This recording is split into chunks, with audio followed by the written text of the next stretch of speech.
Olá, meus queridos irmãos, graça e paz do Senhor Jesus Cristo. A palavra do Senhor nos diz, lá no livro de Judas, tá? No livro de Judas, Judas não tem capítulo, né? Então lá no versículo 3, Judas faz uma recomendação. Esse Judas aqui que é irmão de Jesus, tá? Esse Judas aqui que é irmão de Jesus. Diz assim: Amados, enquanto eu empregava toda diligência para vos escrever acerca da salvação que nos é comum, senti a necessidade de vos escrever, exortando-vos, que é animando-vos a batalhar pela fé que uma vez por todas foi entregue aos santos. Então, aqui o apóstolo Judas faz uma recomendação para que nós, amém? Para que nós batalhemos pela fé que nos foi entregue pelo Senhor Jesus Cristo. O seminário, ele vai fornecer para você muita ferramenta para você participar diligentemente dessa batalha pela fé, e eu espero contribuir para a sua vida, para a sua família, em nome de Jesus Cristo. Amém, queridos? Deixa eu contar em primeiro lugar quem eu sou, né, para você que está chegando agora. Meu nome é Eduardo, tá? Eduardo Miranda, né, como me apresenta aí na rede social. Eu sou pastor, tá? Pastor pela Igreja Evangélica Vida com Cristo. Sou de São Paulo, mas atualmente eu estou na cidade de Curvelo como pastor missionário. É uma cidade para onde eu fui enviado que tem um testemunho cristão inferior a 5%, tá? Então eu fui enviado para cá juntamente com a minha família, onde nós vivemos e anunciamos o evangelho com alegria, e o Senhor tem nos dado muitos frutos, tá? Além disso, eu também sou membro do Comitê Científico do Design Inteligente, tá? Junto com o Dr. Marcos Eberlin, Enésio Campos e por aí vai. Um dos membros, orgulhosamente digo isso, né? Um dos membros fundadores aí da Sociedade do Design Inteligente no Brasil. E antes que alguns venham questionar, mas o que um pastor vai falar sobre marxismo? O que um pastor vai falar sobre temas complexos da filosofia e da política, né, da ciência política, sobretudo? Queridos, olha, eu não caí de paraquedas, tá? Embora muitos esquerdistas me criticam, me mandam estudar, me mandam ler Marx, né? Aí nas minhas páginas, me mandam ler Marx como se eu jamais tivesse lido Marx. Queridos, eu tenho graduação, tá? Nas áreas de antropologia, sociologia e ciências políticas, tá? Mas eu não tenho o diploma e eu vou explicar o porquê, tá? Eu quero começar explicando de onde me surgiu aí toda essa indignação em relação ao marxismo. Durante 4 anos, pouco mais de 4 anos da minha vida, eu fui aluno de uma universidade de Sociologia e Política, né, que é a Escola de Sociologia e Política de São Paulo. E nessa escola eu ingressei ali em 2012 para cursar, né, ciências sociais, vamos dizer assim, né, que tem o seu tronco, né, como antropologia, sociologia e ciências políticas. E ali então, como cristão e pastor, eu dentro da sala de aula eu comecei a ser muito perseguido, tá? E eu ainda não entendia direito, eu não sabia direito o que era o marxismo, tinha uma noção muito básica, tá? Eu nasci, me criei na periferia, né, na favela, estudei em escola pública, ensino fraquíssimo, fui para a universidade muito cru e não entendia muitas coisas, não é? E quando eu entrei para a universidade, eu fui bombardeado na minha fé, bombardeado, discriminado, desrespeitado, minha fé foi vilipendiada assim, em vários momentos de sala de aula. É a primeira aula que eu tive com a professora de antropologia, tá? Não vou citar o nome dela aqui, mas a professora de antropologia, graduada pela USP, né? Doutora pela USP. Ela então chega e fala: olha, porque até hoje ainda existem pessoas que acreditam no mito da Bíblia, no mito de Adão e Eva, de que Adão foi feito do barro e de que a Eva, ela foi feita da costela do Adão. Vê se pode um negócio desse, né? Mesmo depois de tanto avanço da ciência e da tecnologia, e aí a gente tem o evolucionismo comprovado, isso nas palavras dela, né? Ainda existem muitos que acreditam no mito de Adão e Eva. E aí então, queridos, começou toda a aula, tinha um professor ateu, 99% dos meus professores eram ateus, 1% eram panteístas, não é? Ou tinham umas espiritualidades muito loucas assim. E eu fui muito perseguido, muito perseguido. E por ser perseguido e por ser um cristão de postura forte, de posicionamento forte, eu sempre defendi a minha fé, sempre debati com os professores. E acontece que quando eu estava no final já, né, no final do curso, eu tive que apresentar, né, a minha tese de TCC, e a única tese de TCC que eu achava viável para eu produzir era uma tese que criticava o pensamento do Marx. E o Marx, ele é como um deus para a minha universidade, né? Ele era como um deus para a minha universidade e nós não poderíamos questionar o Karl Marx. Aí o que acontece? Eu elaborei a minha tese de TCC e a tese do meu TCC, ela tinha como tema o fundamento filosófico da mais-valia. A mais-valia, você vai aprender aqui o que é hoje, mas é o fundamento do pensamento do Karl Marx, né, em relação à divisão social do trabalho. E aí quando eu fui apresentar essa minha tese para o meu professor, que era o coordenador do curso, que era um marxista ferrenho, como todos os outros professores, quando ele perguntou para mim o meu tema, e eu falei que o meu tema era sobre o fundamento filosófico da mais-valia, ele falou assim, como assim? Explica direito o que você quer dizer com isso, o fundamento filosófico da mais-valia. E eu falei para ele, olha professor, o motivo desse tema é porque quando você analisa a estrutura pelo qual o Marx fundamenta a sua tese de mais-valia, ele fundamenta usando a filosofia. Ele usa um argumento dedutivo e não indutivo. Não há análise histórica. Não há comprovação empírico-científica. A tese do Marx não é falseável, então ela não é científica. Ela não é científica, não é indutiva, ela é filosófica. Todo o argumento que ele fala a respeito da construção da sociedade, como a humanidade foi construída, e como funcionam as relações de trabalho na divisão social capitalista, todas as premissas dele, do Karl Marx, são filosóficas. Né? Então, aí ele falou assim, olha, mas você não pode defender essa tese.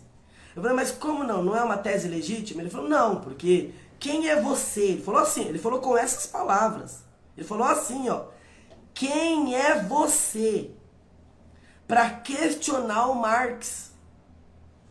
E eu falei, mas professor, aqui não é uma escola livre de sociologia e política? Eu não tenho abertura e liberdade para desenvolver o tema que eu quiser? Ele falou assim, você tem. Mas se você levar essa tese adiante e eu estiver na banca examinadora, eu como coordenador do curso, eu reprovo você.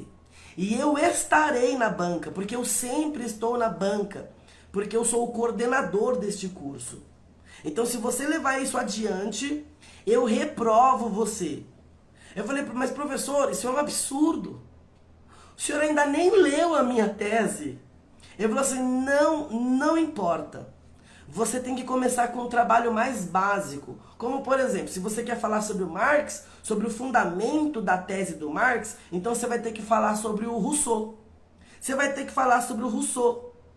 Porque o Marx usa o Rousseau como fonte para o seu trabalho. Então você vai ter que fazer uma pesquisa a partir de Jean-Jacques Rousseau. Eu falei, mas professor, dá na mesma, porque o Rousseau também tem o fundamento da sua tese filosófica, que é o discurso sobre a propriedade privada como origem da desigualdade entre os homens. Né? O Rousseau ele fala que o que causa desigualdade entre os homens é a propriedade privada. E aí eu falei, olha professor, esse também é um fundamento filosófico, porque o Rousseau não parte de nenhuma premissa sólida, baseada em comprovação científica ou na história.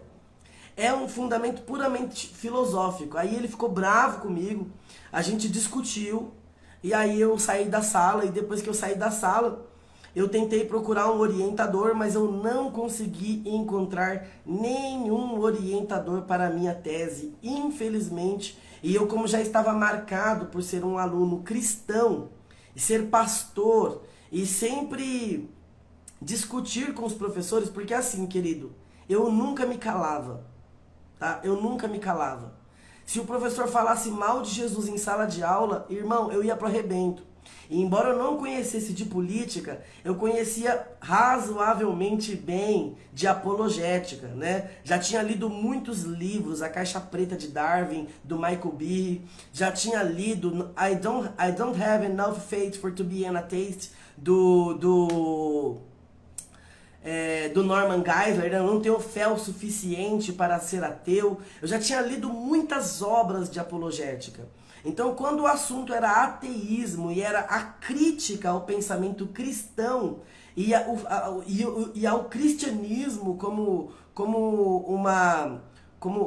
histórico, né? Como testado historicamente e comprovado historicamente, eu ia muito bem nos debates. Eu tinha lido, por exemplo, Evidências que Exigem um Veredicto de Josh McDowell. Tinha acabado de ler muitos livros de crítica textual. Então, assim, eu estava muito afiado para o debate com ateus. E eu já debatia muitos anos com ateus. Se você procurar na internet Um Conto a Ser Superado, de Guilherme Langner, você vai ver um debate meu com 5 ateus que durou 2 anos, eu debatendo com esses 5 ateus, e eles no começo diziam que todos os cristãos eram ignorantes, e no final eles tiveram que reconhecer que esse argumento deles de que todos os cristãos eram ignorantes estava errado, porque eu debatia com eles de forma muito respeitosa, mas apresentando ali fundamentação científica e histórica sobre o cristianismo. Então, eu fiquei muito marcado na universidade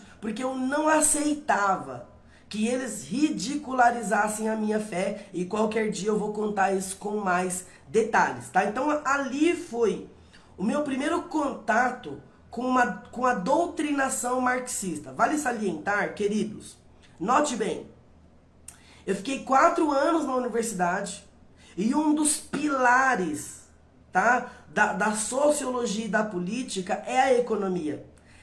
O cara que faz sociologia e política, ele faz também economia, ele é graduado em economia também. Só que olha que interessante, em 4 anos que eu estudei, eu tive um ensinamento massivo de escola de Frankfurt, marxismo, novo marxismo, Antônio Gramsci, muito pouco sobre a escola de Chicago, quase nada de Milton Friedman, quase nada de Thomas Paine, muito pouco de Adam Smith. Agora, eu sequer ouvi falar uma única vez da escola austríaca. Imagine só, durante 4 anos, eu jamais, estudando economia, eu jamais ouvi o nome do Hayek. Gente, como que você faz um curso de economia durante 4 anos e você não ouve falar de um prêmio Nobel, premiadíssimo, que é o Hayek? Jamais, de Mises então, jamais ouvi falar de Mises, nunca li durante a universidade a ação humana. Eu tive que aprender tudo isso sozinho, como autodidata. Depois que eu saí da universidade, eu comecei a estudar a escola austríaca, aí encontrei o Mises, encontrei o Hayek e tantos outros aí que abordam o espectro econômico a partir de uma premissa liberal, né, antimarxista, inclusive A Ação Humana, né, que é um livro do Ludwig von Mises, que refuta o Capital do Karl Marx completamente. Mostra que o capital, que a teoria econômica, a teoria monetária do Karl Marx, ela não tem fundamento científico nenhum. E, enfim, gente, eu fui doutrinado, tá? Eu fui doutrinado Durante 4 anos na universidade eu fui doutrinado. E se eu não tivesse experiência com Deus, escute bem, se eu não tivesse experiência com Deus, e se eu não tivesse conhecimento bíblico e histórico, apologético a respeito da fé cristã, eu tinha me desviado, como vi todos os outros meus colegas cristãos que entraram na sala de aula junto comigo, todos se desviaram. Todos! Você não está entendendo? Todos se desviaram. Todos perderam a fé. Fossem católicos ou evangélicos, todos os cristãos que entraram comigo, maioria desistiu, né? A maioria desistiu no meio do caminho. Mas aqueles que permaneceram até o final se dobraram ao marxismo e ao ateísmo. E é por isso que eu tô aqui. E mais, por que eu tô aqui? Porque eu tenho um filho de 6 anos. E esse filho de 6 anos, no começo desse ano, o nome dele é Theo. No começo do ano, meu filho chegou pra mim e falou assim: pai, a Alice, que é uma amiga, uma coleguinha de sala dele, a Alice disse pra mim que Deus não existe, pai. E ela disse isso porque o pai dela ensina a ela que Deus não existe. Então ela veio falar pra mim que Deus não existe e que nós não podemos provar que Deus existe. E ele ficou horrorizado com aquilo. E eu falei assim pra ele: mas e aí, filho, o que você fez? E aí eu falei pra ela: pai, que Deus existe sim. Eu falei pra ela que Deus existe sim, que é muito feio o que ela tá falando. Porque Deus existe sim. E ele, claro, 6 anos, ele não sabia argumentar, né, com uma argumentação mais técnica. Mas o meu filho foi muito bem discipulado em casa. Meu filho, os meus filhos são os meus discípulos. Todos os dias eu ensino a Bíblia para os meus filhos. Não é um dia ou outro. Todos os dias. Quem me conhece de perto sabe disso. Todos os dias eu ensino o Evangelho para os meus filhos. Todos os dias de manhã. A primeira coisa que a gente faz, nós acordamos, nos reunimos em volta da mesa e antes de tomar café, nós compartilhamos a palavra e nós oramos e depois nós celebramos, nós adoramos a Jesus Cristo e só então nós vamos tomar nosso café da manhã. Isso é todo dia, querido. Então, faça isso com seus filhos, tá? Porque o grande motivo de Satanás, escute bem, o grande objetivo do diabo é destruir os nossos filhos, destruir as nossas crianças e os nossos jovens. Porque se ele destrói as nossas crianças e os nossos jovens, queridos, não haverão candidatos ao ministério nos dias de amanhã. Entenda uma coisa, nós não estamos batalhando contra uma ideologia política. É isso que você entende. Por isso que nós estamos fazendo esse seminário aqui dentro. Porque quem é do mundo não entende. Quem não é cristão não entende. A Bíblia nos diz em 1 Timóteo, capítulo 4, versículo 1, fala assim: mas o Espírito expressamente diz que nos últimos tempos alguns apostatarão da fé por darem ouvidos a espíritos enganadores e a doutrinas de demônios. O que é apostatar da fé? Apostatar da fé não é ir para o mundo, tá? Como alguns pensam. Apostatar da fé é você trocar a doutrina verdadeira por uma doutrina falsa. Então, a Bíblia está dizendo que nos últimos tempos, demônios criarão doutrinas com o único objetivo de destruir e apostatar os cristãos. Então, nós precisamos entender que nós estamos lutando contra uma ideologia demoníaca. São doutrinas de demônios, tá certo? Então, não dá para eu falar isso lá fora. Só quem é crente, quem é cristão vai me entender. Você está me entendendo? Coloca nos comentários. Estou entendendo, pastor. Então, assim, o que nós pregamos é loucura para o mundo. O que nós cremos é loucura para o mundo. O mundo não consegue entender a gente. Porque nós falamos de coisas espirituais. E eles são naturais. Não dá para eles nos entender, tá? Eu vou dar aqui ferramentas para que você possa combater essa ideologia perniciosa. Não se trata de evangelizar, se trata de você ter fundamentação para falar com seu filho em casa.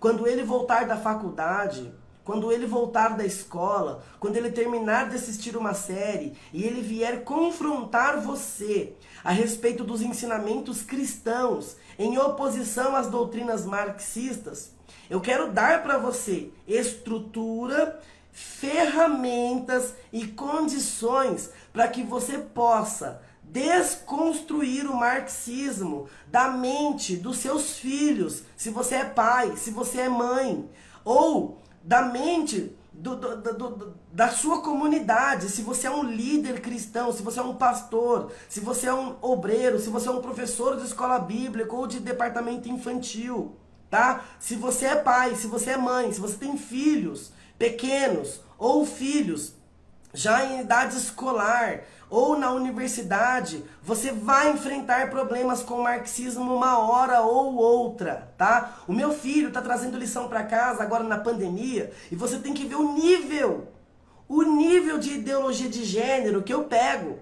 nos cadernos do meu filho, aqui em casa. A tônica das aulas de religião é falar sobre o respeito à diversidade. Olha só, a aula o ensino religioso, educação religiosa do meu filho, tudo que a gente recebe aqui de lição é para falar sobre o respeito à diversidade, que todos somos iguais, mas diferentes. E aí, independentemente do sexo, independentemente do gênero, e por aí vai, uma linguagem sutil.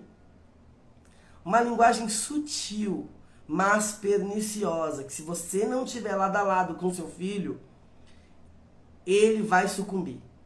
Ele não vai ter estrutura para separar o que é certo e o que é errado. Então você precisa ensinar as escrituras para o seu filho, ensinar o que é contra o cristianismo e discipulá-lo. Discipule o seu filho, discipule a sua filha, discipule a sua igreja, fale na sua igreja sobre o marxismo, porque nós estamos perdendo os nossos jovens para o mundo. Os nossos jovens estão se tornando idiotas úteis na militância da esquerda. Então que Deus tenha misericórdia de nós. Amém? Então olha só, você está preparado? O que eu vou fazer agora? Eu vou pegar a câmera, eu vou virar a câmera para o meu caderno e nós vamos então partir para a aula e eu vou explicar para você o que é o marxismo. Na arte da guerra, nós aprendemos que temos que conhecer o nosso inimigo, senão a gente não vai saber como combatê-lo, tá? Então, nós vamos aprender aqui agora o que é o marxismo. Depois dessa aula, escute bem, depois dessa aula, que eu vou dar com base nesse livro, tá? Depois dessa aula, você nunca mais vai ter dúvida sobre o que é o marxismo. Nunca mais. Você vai entender o marxismo como arroz e feijão. Eu vou deixar tão simples para você. Escute bem. Eu vou deixar tão simples para você que você vai ser capaz de transmitir isso aos outros. Amém? Agora, nós vamos ver o que é o marxismo, tá?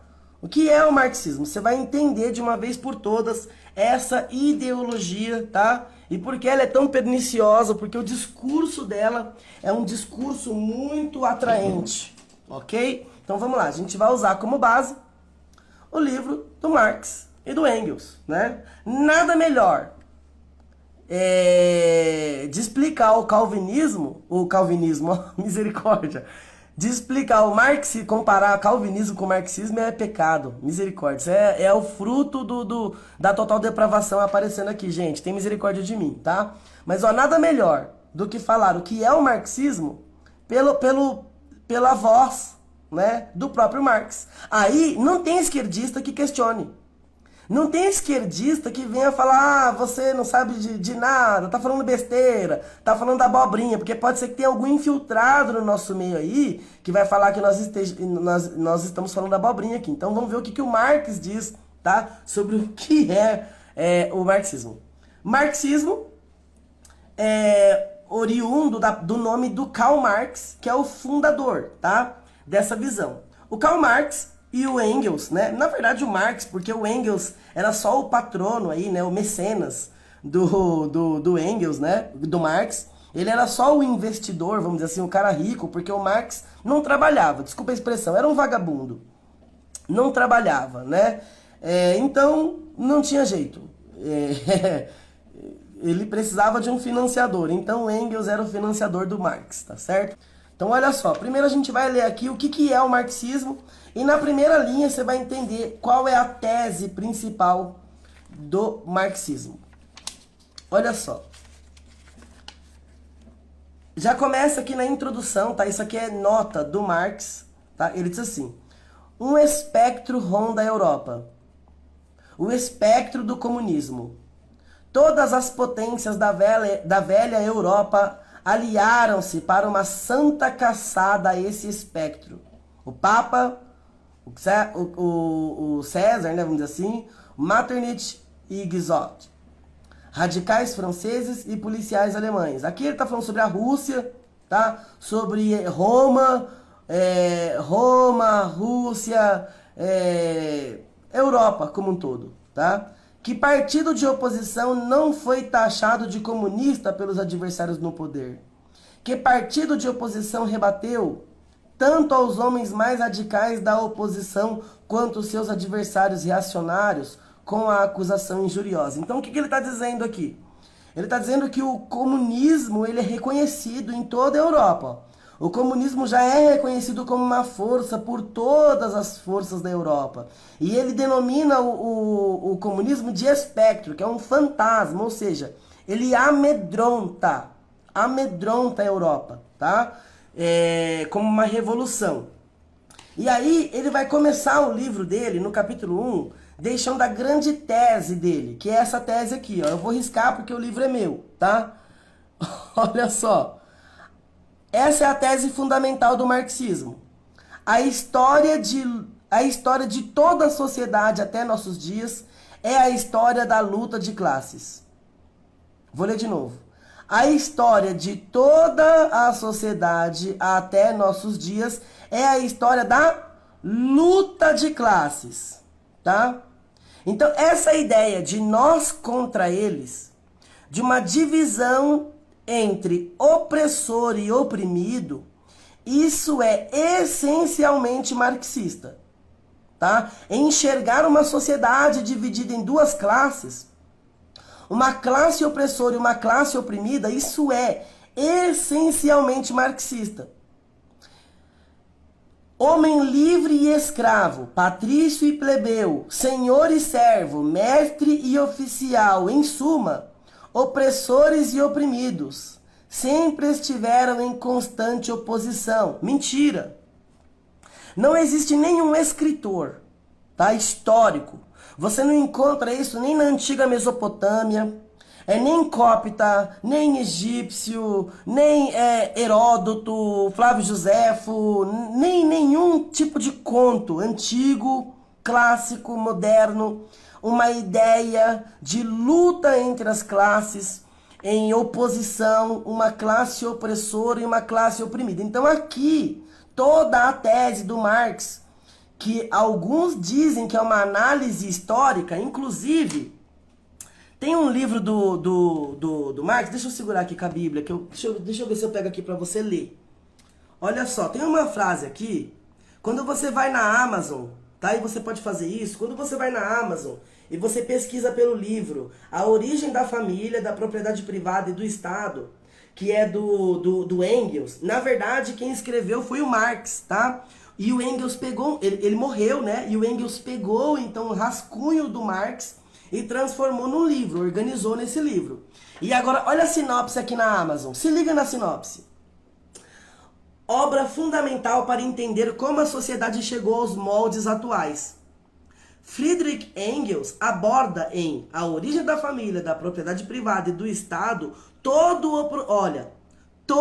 o processo evolutivo do homem em comunidade, desde o estado selvagem, a barbárie até a chegada da civilização, Trata-se de uma análise histórica que nos ajuda a compreender a concepção do materialismo e a filosofia marxista, com ênfase para o aparecimento do Estado capitalista moderno, calçado na produção e no poder. Mas olha que interessante essa parte aqui, ó. Trata-se de uma análise histórica que nos ajuda a compreender a concepção do...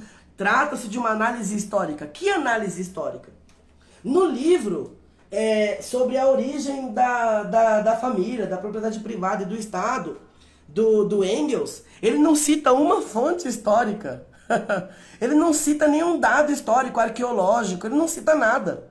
Não há fundamentação histórica nenhuma. E aí, olha para você ver, num site como a Amazon, a sinopse está dizendo que trata-se de uma análise histórica. E não é uma análise histórica. Tudo que está aqui, querido, tudo que está aqui nessa obra, na obra que eu acabei de citar, ou no Capital do Marx, não passa de filosofia.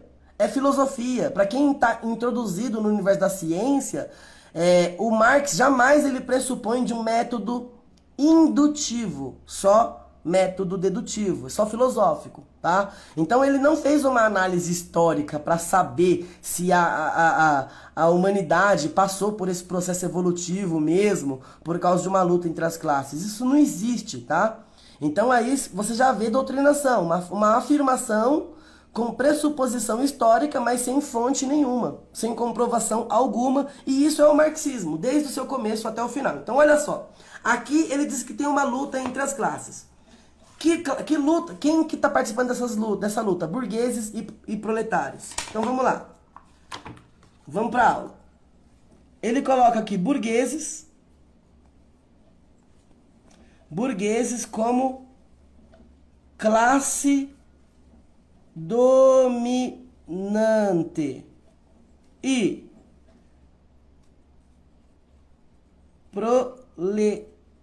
proletários como uma classe dominada. Onde existe a opressão aqui? O que é um burguês? Olha só, que simples. O que é um burguês? Para você que não aprendeu isso na escola porque o seu professor era ruim, tá? O que é um burguês? Burguês é aquele que detém os meios de produção. Isso é um burguês, tá? O burguês são os donos dos meios de produção. Quem é o proletariado? Proletariado, tá? O proletariado são os operários ou trabalhadores. Eu vou escrever para ficar mais fácil, porque depois eu vou analisando conceito por conceito e vai ficar mais fácil você entender, tá? Então, olha só. O Marx vai dizer que aqui existe uma relação de opressão entre o burguês e o proletário. Por que existe uma relação de opressão? Porque, vamos supor, só para você ter uma ideia, tá? Isso é o que o Marx descreve. Eu vou usar um exemplo que ele não usa, mas é exatamente isso. Aqui, na relação de trabalho entre burgueses e proletários, existe o que ele chama de mais-valia, que é o conceito de exploração. É o conceito de exploração do homem pelo homem. Como funciona a mais-valia? A mais-valia funciona da seguinte maneira. Vamos supor que o proletário, e era isso mesmo, né? O proletário só tinha força de trabalho. Então ele vendia a sua força de trabalho em forma de tempo, tá? De tempo em troca de salário. Certo? Só que como ele recebia esse salário? A forma em que ele recebia esse salário era uma forma opressora, segundo Marx. e segundo os partidos de esquerda, tá? Por isso que eles odeiam tanto os capitalistas, ou a classe empresarial, tá? Olha só, para eles, os burgueses, quando eles vão pagar o salário dos trabalhadores, eles retiram do salário do trabalhador o lucro. Como eles fazem isso? Então, olha só, vamos supor que o trabalhador, ele trabalhasse numa empresa têxtil. E aí ele trabalhasse o mês inteiro e ele produzisse aqui, no tempo de trabalho dele de um mês, ele produzisse 30 casacos. Só que, em vez de receber 30 casacos, ele recebia apenas 15. O salário de 15. É só um exemplo, tá, gente? Então, ele trabalhou 30 dias e cada dia ele produziu um casaco. Só que na hora de receber o salário, ele não recebe aquilo que o Marx chama de fruto íntegro do trabalho. Quando ele não recebe o fruto íntegro do trabalho, se ele produz 30 casacos, ele não recebe por 30 casacos, aqui se configura uma relação de opressão. Aqui se configura uma relação de opressão. Por quê? 30 dias ele trabalha, 15 dias ele recebe, os outros 15 dias ele é explorado. Então, durante 15 dias ele é explorado. E são desses 15 dias de exploração, na visão do Marx, tá? Vale salientar, na visão do Marx, são nesses 15 dias de exploração que o capitalista vai tirar dele o lucro. Então, de onde sai o lucro do burguês, da classe dominante? O lucro da classe dominante, ela é retirada em cima da exploração do trabalho do proletário por meio da mais-valia. Entendeu? Então, a divisão social do trabalho dentro do sistema econômico capitalista, ela é uma divisão social que ela produz exploração. E mais do que isso, todo mês o patrão vai tirando 15 casacos das mãos do proletário. Ele vai se apropriando do fruto do trabalho do proletário. E com isso ele vai ficando cada vez mais rico. Ele vai ficando cada vez mais rico. Então, dessa forma, o capitalista ele vai ficando rico às custas do pobre.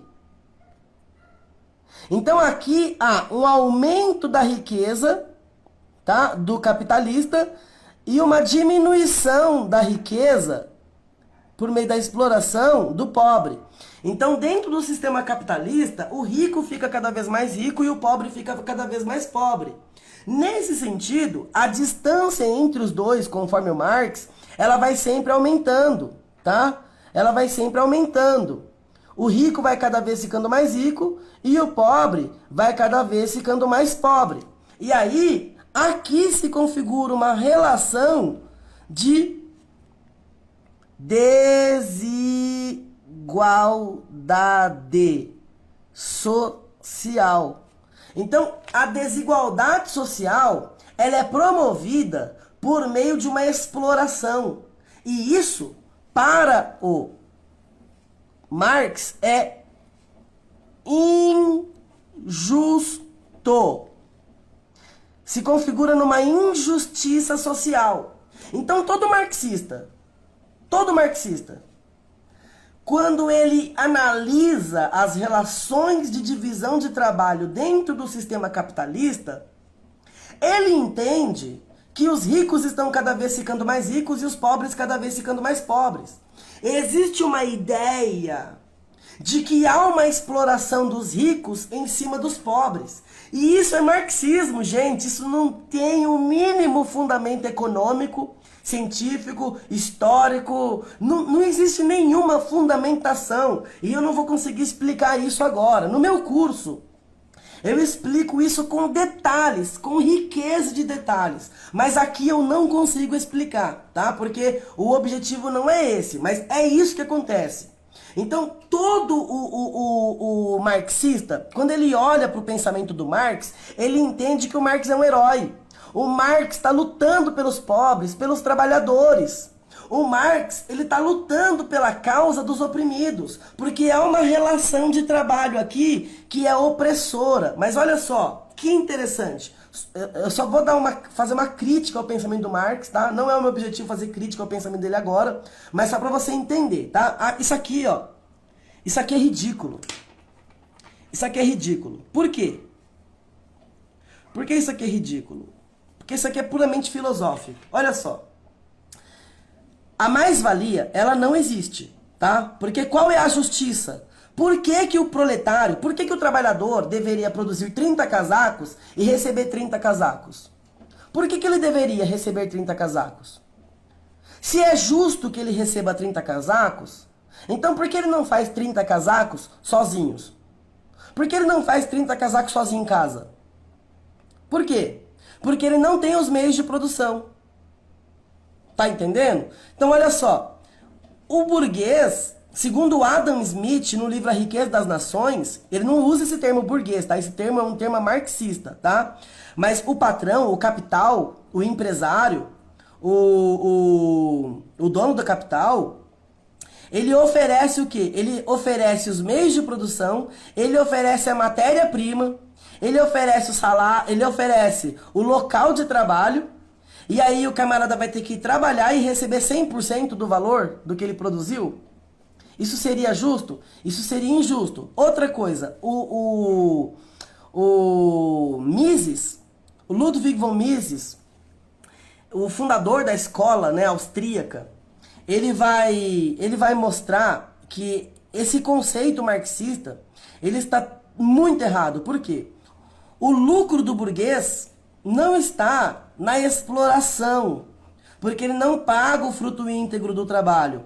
O Ludwig von Mises, na ação humana, vai mostrar que o lucro do burguês está não na produção, mas na relação de troca, na oferta e na demanda. É quando ele vende que realiza o lucro. O lucro não existe antes da venda. Ele precisa vender e receber por aquilo. E o que acontece? O valor do produto, ele não é conferido, como Marx diz. O Marx diz que todo produto, quanto vale um produto? O valor de um objeto, de uma mercadoria, configurada, é constituída a partir da quantidade de tempo empregada na produção, mais a qualidade do serviço e tudo mais. Então, assim, a quantidade de tempo, mais o custo da mão de obra, né, a quantidade de tempo, mais o custo da mão de obra, mais matéria-prima e tudo mais, segundo Marx, é o que define o valor de uma mercadoria. Isso está muito equivocado, porque não importa quanto tempo foi empregado numa mercadoria. O Mises fala isso. A mercadoria só vai valer alguma coisa se alguém tiver interesse nela. Então o valor de uma mercadoria está no outro e não na mercadoria. A mercadoria não tem valor intrínseco, tá? Nenhuma mercadoria tem valor intrínseco. Por exemplo, ele usa a teoria do buraco. Um homem cavou um buraco. E aí ele cavou com muita técnica. Ele usou a melhor pá, ele fez a circunferência mais arredondada possível, ele construiu bases muito sólidas, ele fez o melhor buraco que alguém poderia ter feito. E aí então, depois que ele terminou o buraco dele, depois de ter escavado aquele buraco extraordinário, ele foi então para o comércio e foi tentar vender o buraco.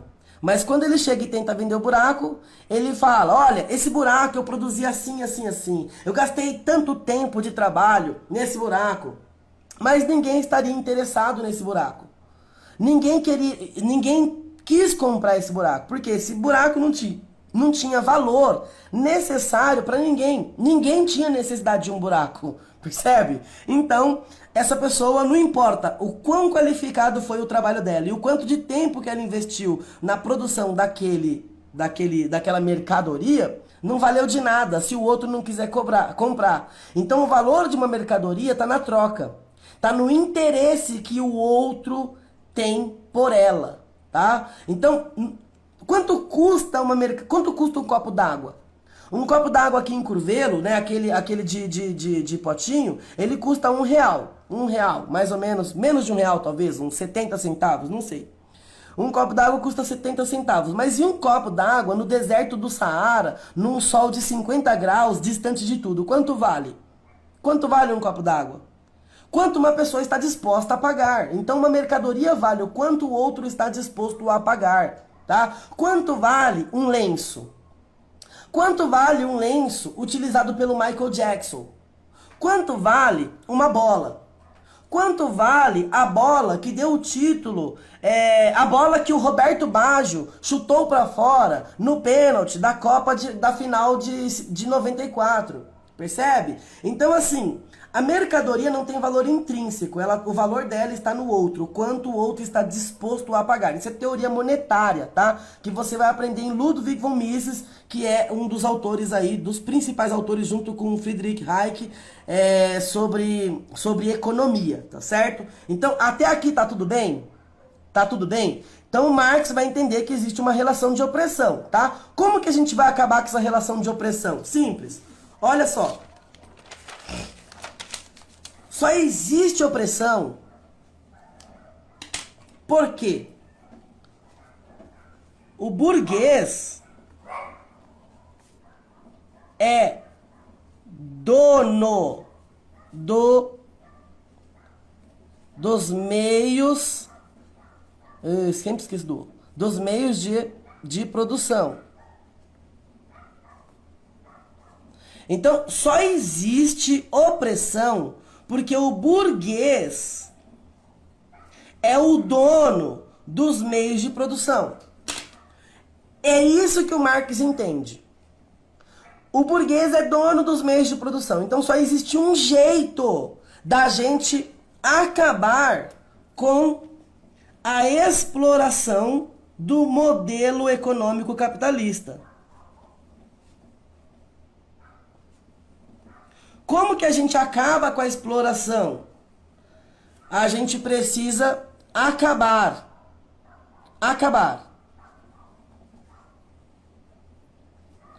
Destruir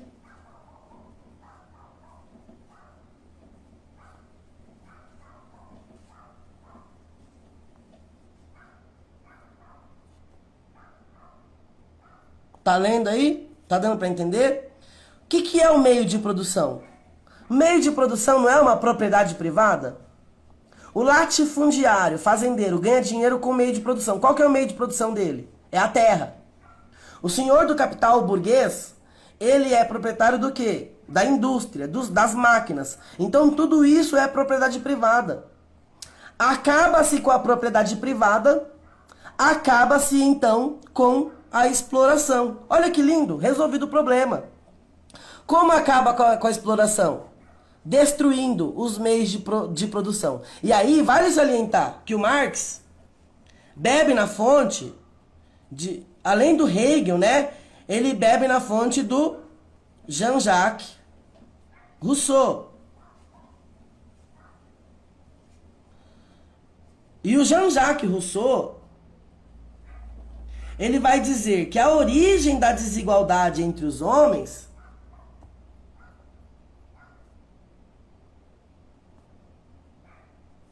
é a propriedade privada. Segundo Rousseau, não há desigualdade sem propriedade privada. Por exemplo, ele vai falar que a sociedade, o homem é bom, mas a sociedade o corrompe. Porque a sociedade legitima o uso da propriedade privada. E sem propriedade privada, não há dominação do homem pelo homem, não há roubo, não há inveja, não há cobiça. Então todos os males da sociedade, segundo Jean-Jacques Rousseau, que foi um cara que atrasou demais a filosofia e atrasou demais a sociedade, por causa desse pensamento, ele vai dizer que todos os males da sociedade são em decorrência da propriedade privada. Então a propriedade privada, ela é algo injusto. injusto e moralmente, eu vou colocar mal, tá? Eu deveria colocar má, mas eu vou falar do mal como um conceito de malignidade.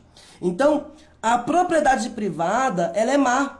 O mal e o injusto está na legitimidade de se apropriar de bens materiais. Então a propriedade privada é o que causa a exploração do homem pelo homem. Então a gente precisa acabar com a propriedade privada. Precisamos acabar com os meios de produção, tá? Então olha só, o que vai acontecer aqui então? O manifesto do Partido Comunista, o que ele é? Ele é uma conclamação para o despertamento da consciência proletária para a revolução. Ele vai falar assim, o Marx: proletários, trabalhadores, vocês não estão vendo que vocês estão sendo oprimidos? Vocês não estão vendo que vocês estão sendo roubados e que estão sendo explorados pelos senhores do capital? Vocês não estão vendo isso? Então eu quero convocar vocês para acabar com essa exploração. Eu quero acabar com a exploração. Então eu quero convocar vocês num manifesto para a revolução. E olha só a proposta do Marx. Nós somos maioria. Nós somos o povo do machado e da foice. Nós somos muito mais numerosos. Então nós precisamos nos unir. E é assim que acaba, né? É assim que acaba o manifesto do Partido Comunista. É uma convocação à união. Nós vamos nos unir. E como nós somos mais numerosos, nós temos mais poder no número do que na individualidade. Então o manifesto do Partido Comunista é um apelo, uma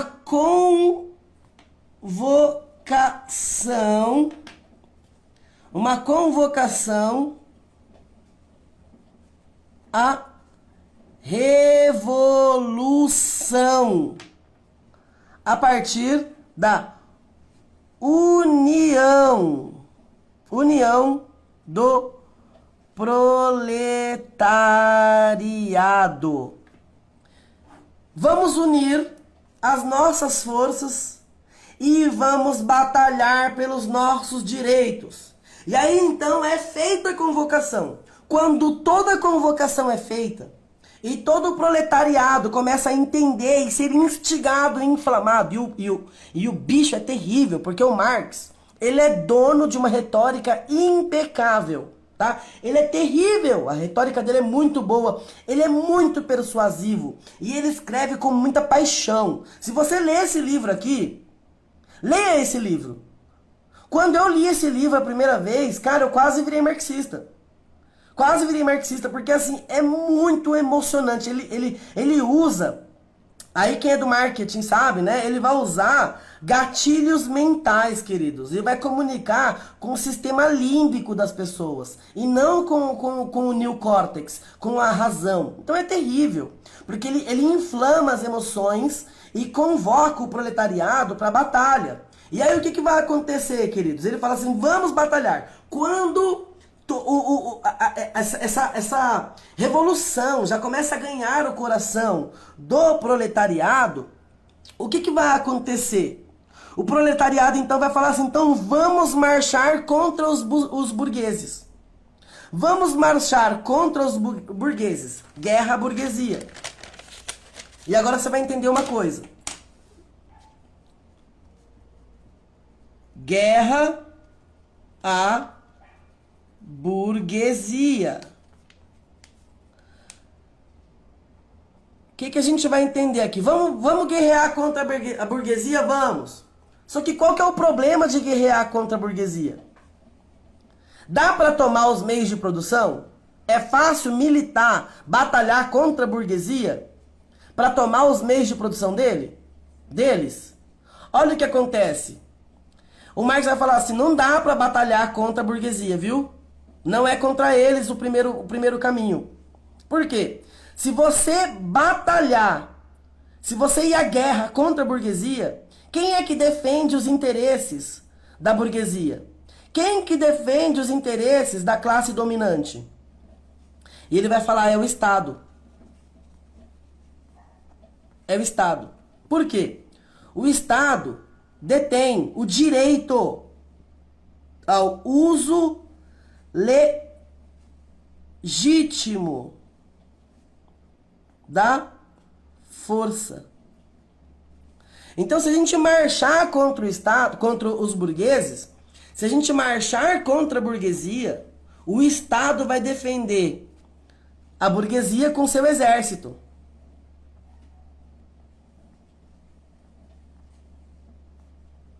E assim, uma coisa é a gente guerrear contra empresários. Outra coisa é a gente guerrear contra soldados. Se a gente guerreia contra empresários, a gente vence? Ah, a gente é mais numeroso, a gente vence. Mas se a gente lutar contra um exército armado, a gente ganha? A gente não ganha. Então o que a gente tem que fazer primeiro? Primeiro a gente tem que aprender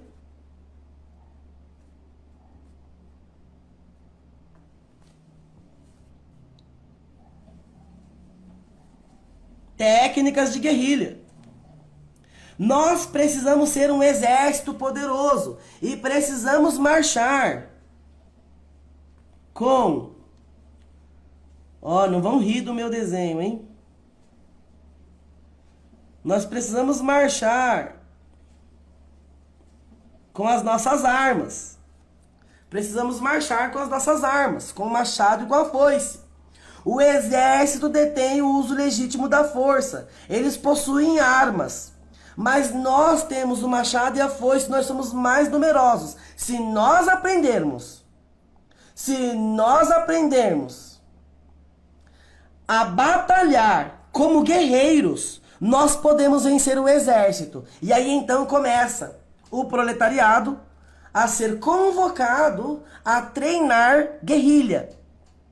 Depois que o exército treina a guerrilha, o que vai acontecer? Quando o exército de proletários, tá? Não o exército do Estado, estiver preparado para batalhar contra o Estado, porque não adianta marchar direto contra a burguesia, certo? Então a nossa marcha, o Marx diz, a nossa marcha tem que ser pelo Estado.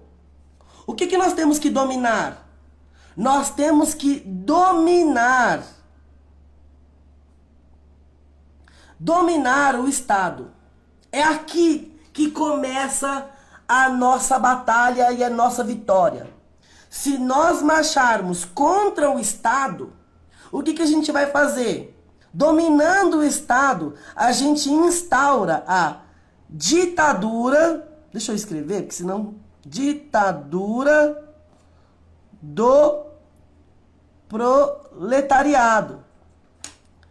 Quando a gente instaurar a ditadura do proletariado e o proletariado estiver sob o comando do Estado, aí então nós vamos fazer a expropriação da propriedade privada por meio de leis. Nós vamos expropriar a burguesia por meio de leis. Expropriação legítima por meio de leis. E como isso acontece? Através daquilo que o Marx vai chamar de socialismo. O que é o socialismo? O socialismo é quando o proletariado domina o Estado. Quando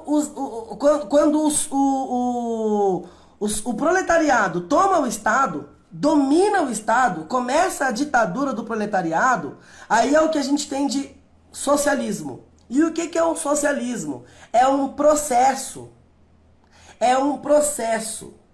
de transição entre o capitalismo e o comunismo. Deixa eu explicar para você essa lógica. O Marx vai dizer que a mentalidade das pessoas é baseada na economia. Então a economia faz a cabeça das pessoas. A economia faz a cabeça das pessoas. É o sistema econômico que determina a mentalidade. Como o sistema econômico é determina a mentalidade, e o sistema econômico que determina essa mentalidade opressora é o capitalismo, nós precisamos acabar com o capitalismo. Não adianta a gente tomar o Estado. A gente precisa controlar a economia. Se a gente controla a economia, a gente finaliza com aquilo que promove a desigualdade entre os homens, que deixa uns mais ricos e outros mais pobres, que é o capitalismo. E no lugar do capitalismo, o que a gente instaura? O socialismo. O que é o socialismo? Anota isso. O que é o socialismo? O socialismo é a socialização da propriedade privada ou dos meios de produção. O que é o socialismo? Socialismo, deixa eu arrumar a câmera aqui. O socialismo é a socialização da propriedade privada e os meios de produção. O que é isso? É quando toda a propriedade privada e todos os meios de produção deixam de ser privados para se tornarem do Estado. E quem governa o Estado? O proletariado. Então é o proletariado que vai dominar, certo? E por que isso é importante? O objetivo do Marx é o comunismo. E o que é o comunismo? O comunismo é sem Estado, sem leis, e o homem vivendo em harmonia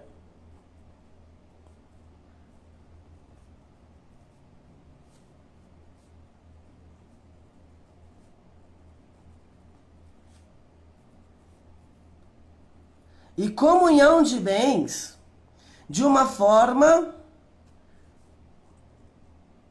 consciente e voluntária. Deixa eu explicar para vocês aqui. No comunismo não há Estado. No comunismo não há presidente, não há rei, não há socialismo, não há nada. No comunismo, tá? O que existem? Todas as pessoas compartilhando tudo. E como que elas vão compartilhar tudo? Elas vão pegar a indústria, os meios de produção, e eles vão trabalhar. E cada um vai tirar o seu salário. E quando for tirar o seu salário, ele só vai pegar de acordo com a sua necessidade. Então cada um trabalha. No comunismo, cada um trabalha de acordo com a sua capacidade e retira de acordo com a sua necessidade. Tá? É o que o Marx fala.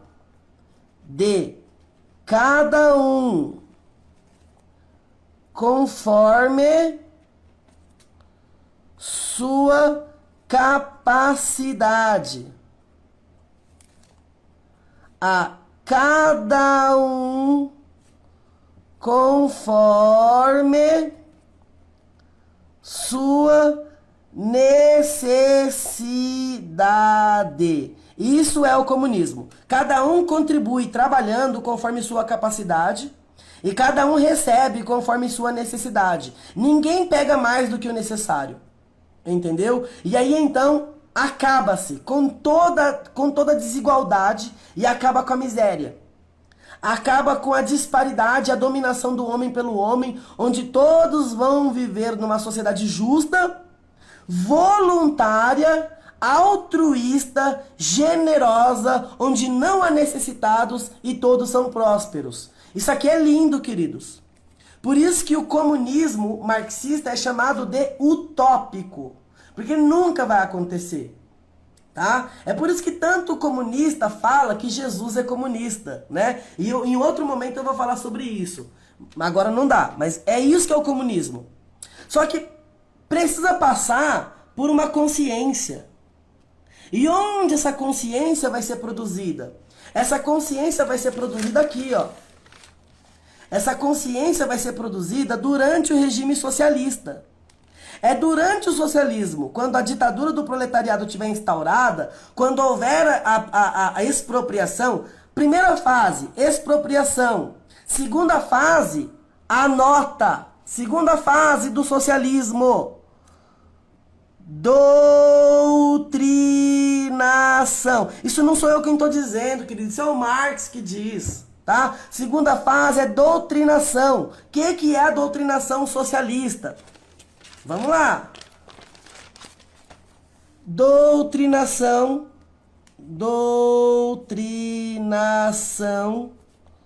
socialista. Aqui vai ser aonde o socialismo vai produzir o que o marxismo vai chamar de consciência das massas, ou que o Antônio Gramsci vai chamar de hegemonia cultural, tá? Mas deixa, isso aí a gente vai falar no outro dia. O que é consciência das massas? É através da doutrinação socialista gerando e produzindo uma consciência socialista nas massas. E por onde isso acontece? Lembra que o Estado socialista está no poder?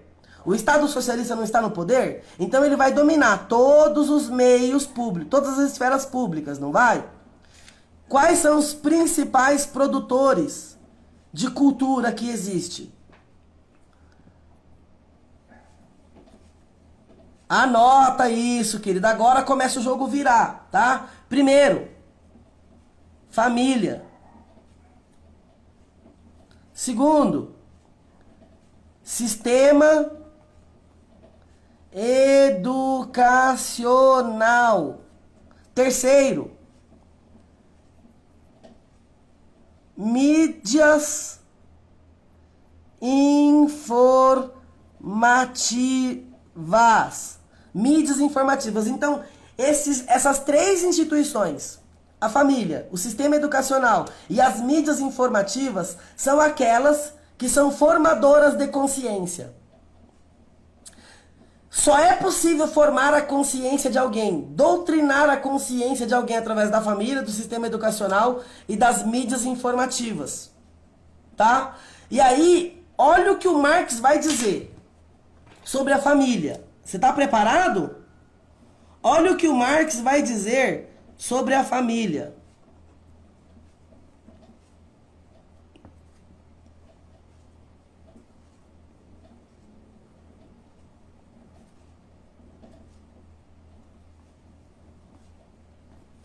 O Marx vai ensinar no manifesto do Partido Comunista e no livro, tá? A origem da família, da propriedade privada e do Estado, ele vai ensinar a abolição da família. Para não ficar nas minhas palavras, tá? Olha só. Tá aqui, ó.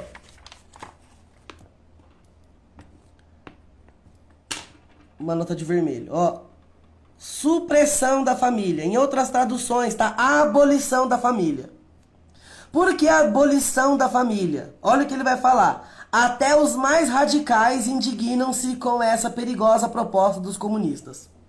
Ele está dizendo que tem até gente do meio dele. Até gente do meio dele que está preocupado com isso.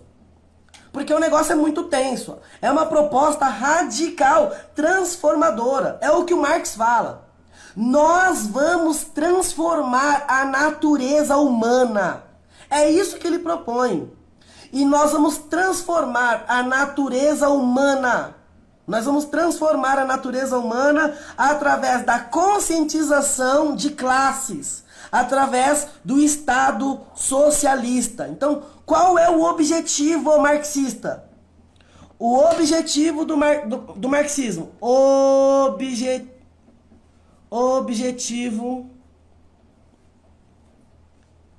marxista é tomar o Estado.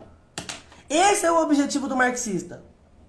Esse é o objetivo do marxismo, é tomar o Estado. Tá claro para vocês? Vocês estão me compreendendo? Vocês estão entendendo tudo que eu estou falando? Você está conseguindo compreender? Me mostra, me fala aí.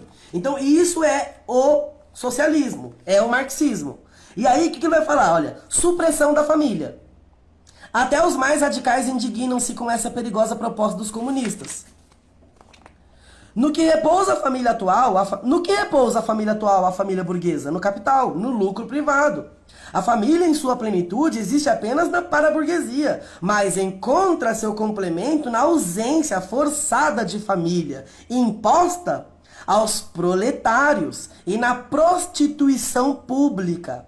A família do burguês desmorona evidentemente com o desmoronamento de seu complemento. E ambas desaparecem com o desaparecimento do capital. Olha o que ele está sugerindo. Quando acaba o capitalismo, acaba a família. Recriminai-nos por querermos suprimir a exploração das crianças pelos pais. Efetivamente denunciamos esse crime. Olha o que o Marx está dizendo. Que o pai explora o filho. Deixa eu explicar para você isso aqui. Já voltamos nessa folha. Como que era para o Marx? Agora vocês vão rir, hein, do meu desenho. Como era para o Marx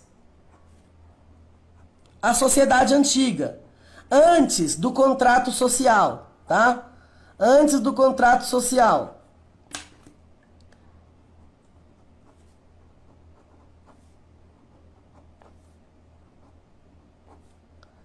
Eu vou fazer esse desenho aqui, você vai entender o porquê eu tô fazendo isso aqui, tá? O que o Marx vai dizer? Isso aqui, as vermelhinhas são as mulheres, tá? Olha o que o Marx vai dizer. O Marx vai dizer que antes da sociedade, o homem no seu estado primitivo, não havia família, tá? E existia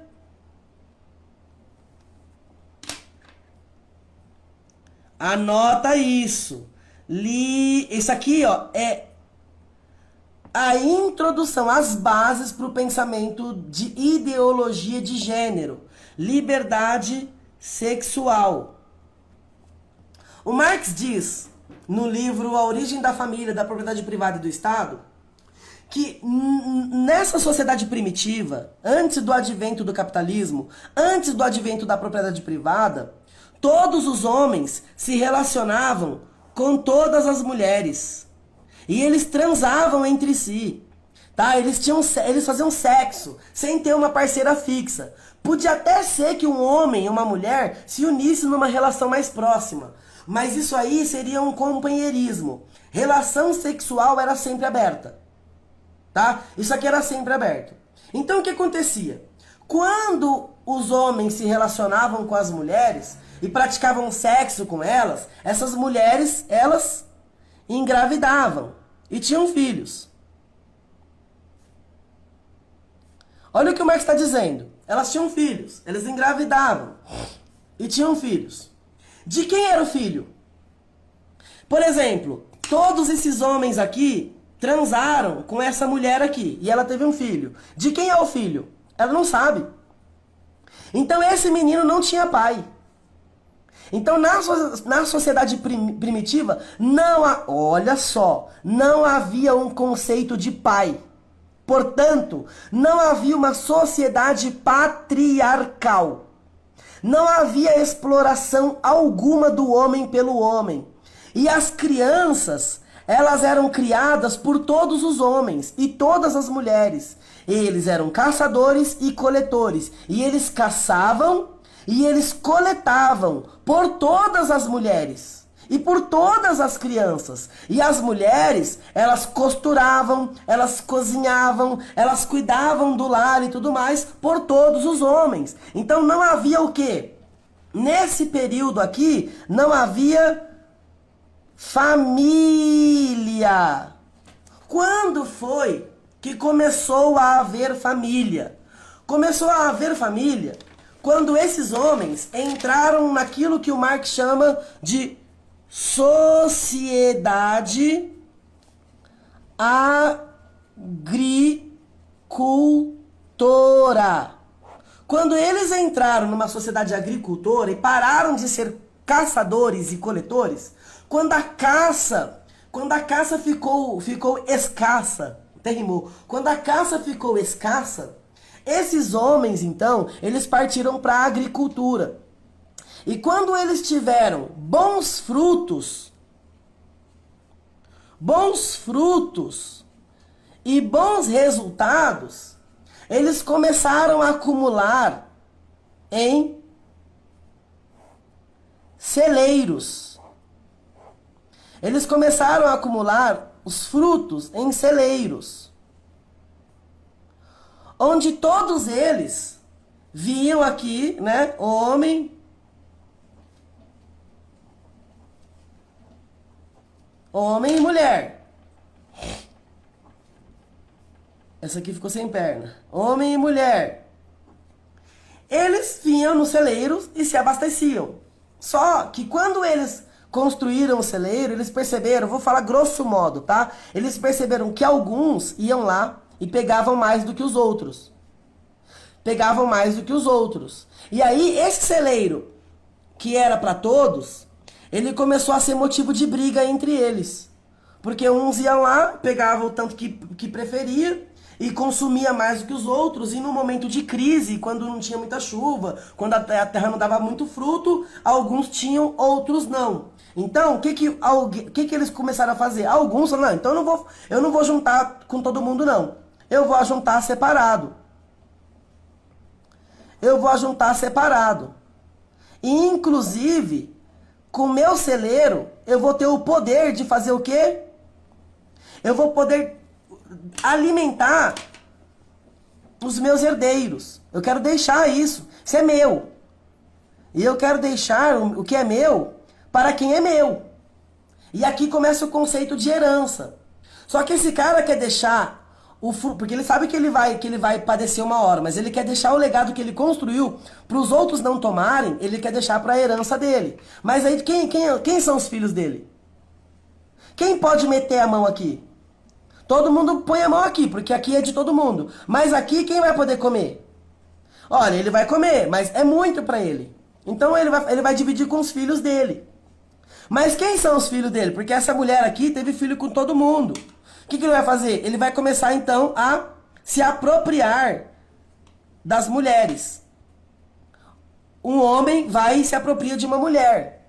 E ele mantém ela, tá? Como sua escrava. Aqui começa a primeira relação de opressão da história, segundo Marx, que é homem oprime mulher.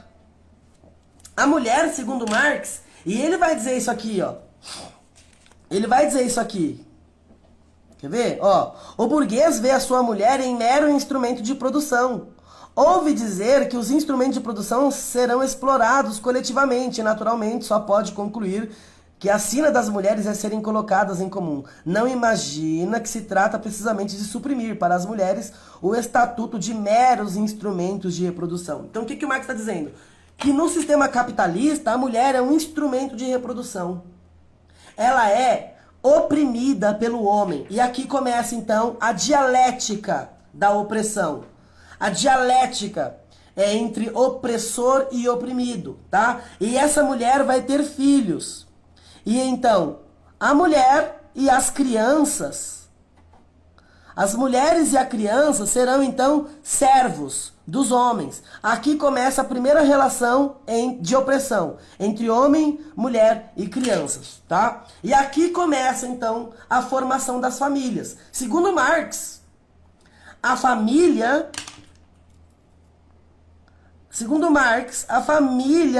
ela é constituída com bases na opressão,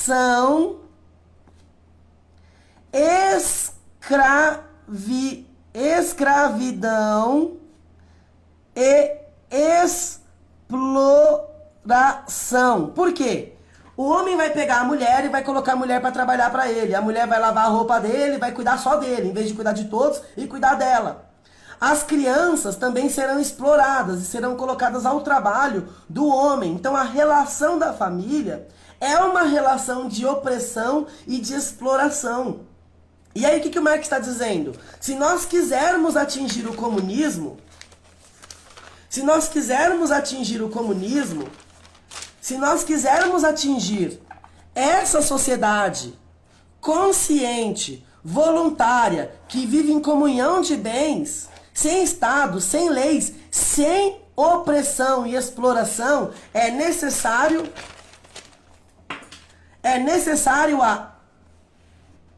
a abolição da família tradicional. É necessária a abolição da família tradicional. E como isso vai acontecer? Através do sistema educacional. Qual que é a proposta do Marx em abolição da família? No Manifesto Comunista e no livro que eu citei, A Origem da Família e da Propriedade Privada do Estado. O objetivo do Marx é: as mães e os pais não educam mais os filhos. Os filhos, ou as crianças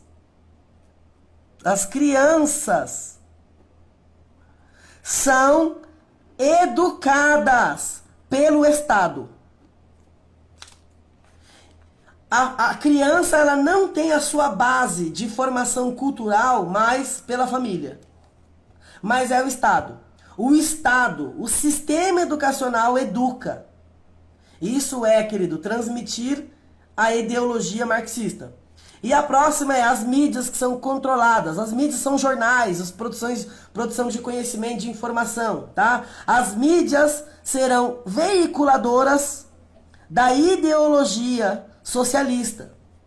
E através, então, do Estado socialista, nós temos um sistema educacional que produz cultura socialista e mídias informativas que produz consciência socialista. Então, tanto o sistema educacional quanto as mídias informativas serão com finalidade de produzir consciência marxista, socialista, comunista, da desigualdade social, da luta entre as classes, da malignidade que é o capitalismo e a propriedade privada e etc e tal. E aí, queridos, por fim, educa-se os filhos. Uma geração, 2 gerações, 3 gerações. Esses filhos se tornarão os cabeças de seus lares. Eles serão os progenitores e já estarão mergulhados dentro da estrutura socialista.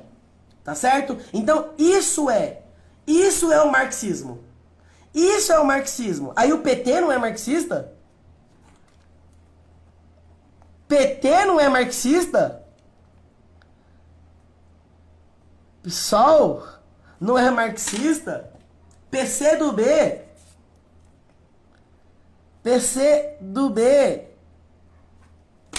Queridos, é isso que acontece, tá certo? Então, isso é o marxismo. Isso é essa ideologia nefasta. A esquerda vai dizer que não é marxista. A esquerda vai dizer que não é marxista. Mas você conseguiu ver alguma semelhança? Você conseguiu ver que a esquerda é marxista?